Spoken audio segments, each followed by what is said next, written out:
तो हेलो दोस्तों, मैं हूं आपका दोस्त रेवंत राम और आप देख रहे हो बागड़ी ज्ञान यूट्यूब चैनल। दोस्तों, आज की इस वीडियो में हम ये देखेंगे और तथ्यों के आधार पर इस तह तक जाने की कोशिश करेंगे कि जाति व्यवस्था और छुआछूत किसने बनाई, क्यों बनाई, कब बनाई और कैसे बनाई।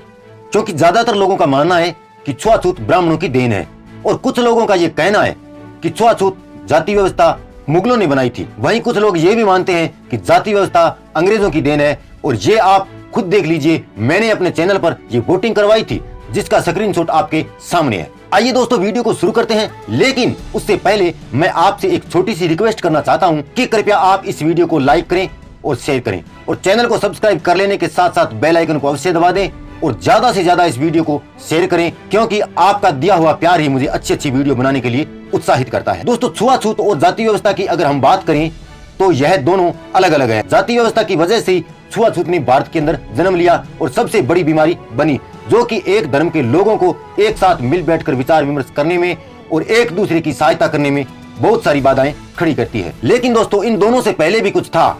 हम जब तक उसके बारे में नहीं जानेंगे तब तक जाति व्यवस्था और छुआछूत की परिभाषा को समझ ही नहीं पाएंगे, और वो है वर्ण व्यवस्था।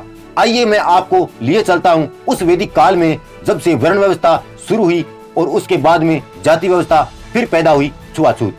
हमारे हिंदू धर्म के अंदर जितने भी जातियों के लोग रहते हैं उन्हें 4 वर्णों के अंदर डिवाइड किया गया है: ब्राह्मण, क्षत्रिय, वैश्य और शूद्र। और इन चारों वर्णों में सबसे सर्वश्रेष्ठ ब्राह्मण को और सबसे नीचा शूद्र को बताया गया है। अब ये वर्ण व्यवस्था किसने बनाई और किस आधार पर बनाई, इसके पीछे की एक कहानी है। उसका थोड़ा सा पार्ट मैं आपको संक्षिप्त रूप में समझा देता हूँ, क्योंकि जब तक हम इस वर्ण व्यवस्था के बारे में नहीं जानेंगे तब तक जाति व्यवस्था के बारे में नहीं जान पाएंगे, और जब तक जाति व्यवस्था के बारे में नहीं जानेंगे तब तक हम छुआछूत के बारे में नहीं समझ पाएंगे। दोस्तों, मनुस्मृति में लिखा है कि जब भगवान ब्रह्मा ने मनुष्य को बनाया तो अपने शरीर के चारों जगहों से 4 लोग पैदा किए। सबसे पहले ब्रह्मा ने अपने मुख से ब्राह्मण को पैदा किया, अपनी भुजाओं से क्षत्रिय को पैदा किया और उसके बाद में अपनी नाभि से वैश्य को पैदा किया। सबसे अंत में ब्रह्मा ने अपने पैरों से शूद्र को बनाया। मनुस्मृति के अंदर ये लिखा हुआ है। हालांकि इस बात की पुष्टि टेक्निकल और विज्ञान की नजर से देखे तो नहीं की जा सकती और न ही ऐसा संभव है। पता नहीं वैदिक काल में ये चीजें सब कैसे हो जाती थी, या फिर ये सबसे बड़ा एक झूठ है। दोस्तों, इन्हीं चारों वर्णों का काम भी मनुस्मृति के अंदर विस्तार से अलग अलग लिखा गया है कि किसको क्या करना है।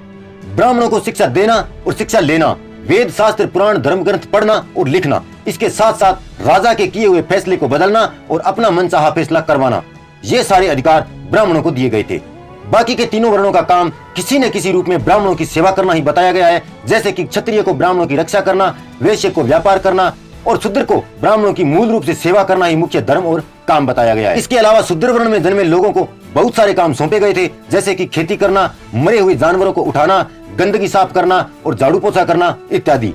अब इन्हीं कर्मों के आधार पर हिंदू धर्म में जातियां बनी, जैसे कि कोई चमड़े का काम करता है तो वो चमार हुआ, और मिट्टी का काम करता है तो वो कुम्हार हुआ। अगर कोई आदमी लकड़ी का काम कर रहा है तो वो सुतार है, और लोहे का काम कर रहा है तो वो लोहार है। तो दोस्तों, ये तो बात रही जाति और वर्ण व्यवस्था की। अब छुआछूत बीच में कहां से आ गई, आइए जानते हैं।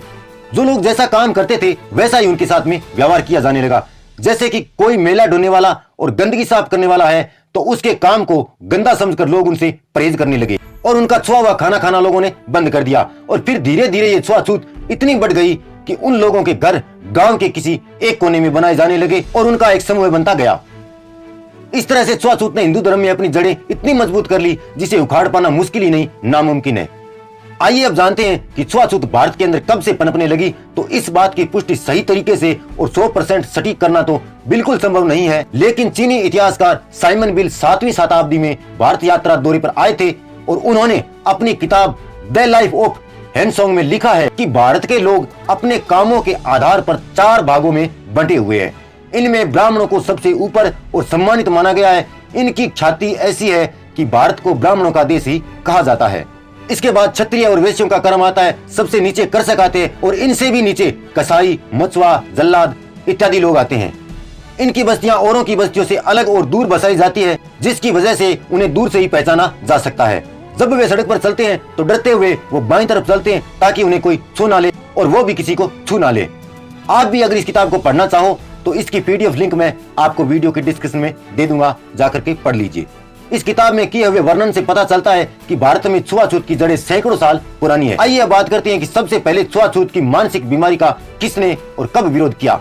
साल 1902 में साहूजी महाराज ने अपने राज्य में एक क्रांतिकारी कदम उठाया। 26 जुलाई को ये आदेश दिया कि राजा के सभी ऑफिसों में पिछड़ों के लिए 50% सीटें आरक्षित होगी। जिन ऑफिसों में अभी पिछड़ों की प्रतिनिधित्व 50% से कम है, वहां पर अगली भर्ती में पिछड़े वर्ग को शामिल किया जाएगा। यहाँ पर पिछड़ों से मतलब गैर ब्राह्मण जातियों से है। ये वो वक्त था जब 90% से ज्यादातर प्रशासनिक पदों पर ब्राह्मण हुआ करते थे। यह एक ऐतिहासिक फैसला था जिसने आगे चलकर आरक्षण की संवैधानिक व्यवस्था की राह बताई। उन्होंने अपने शासन क्षेत्र में सार्वजनिक स्थानों पर किसी भी तरह से छुआछूत पर कानूनन रोक लगा दी थी। इसके बाद महात्मा ज्योतिबा फुले और सावित्रीबाई ने छुआछूत को मिटाने के लिए बहुत सारे प्रयास किए, लेकिन सही तरीके से वे इस मिशन में कामयाब नहीं हो पाए। और जैसे ही देश आजाद हुआ तो हमारे देश का संविधान लिखा गया, तो नेशनल लेवल पर कानूनी तौर से इस कुप्रथा को खत्म बाबा साहब भीमराव अंबेडकर ने किया। तो दोस्तों, यही थी आज की वीडियो।